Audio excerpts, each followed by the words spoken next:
Monsoon season کے پیش نظر سندھ میں مخدوش اور جزوی مخدوش اسکولز میں تدریسی عمل روکنے اور طلباء کو متبادل اسکولوں میں منتقل کرنے کی تجویز سامنے آ گئی۔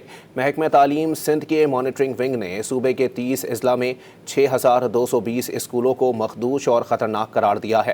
283 اسکول جزوی مخدوش ہیں۔ ذرائع کے مطابق مخدوش قرار دی گئی عمارتوں میں 6283 پرائمری اسکول شامل ہیں۔ بدین، میرپور خاص اور تھر پارکر میں خطرناک اسکولوں کی تعداد نسبتاً زیادہ ہے۔ مونسون سیزن کے پیش نظر سندھ میں مخدوش اور جزوی مخدوش اسکولز میں تدریسی عمل روکنے اور طلباء کو متبادل اسکولوں میں منتقل کرنے کی تجویز سامنے آ گئی۔ محکمہ تعلیم سندھ کے مانیٹرنگ ونگ نے صوبے کے 30 اضلاع میں 6220 اسکولوں کو مخدوش اور خطرناک قرار دیا ہے۔ 283 اسکول جزوی مخدوش ہیں۔ ذرائع کے مطابق مخدوش قرار دی گئی عمارتوں میں 6283 پرائمری اسکول شامل ہیں۔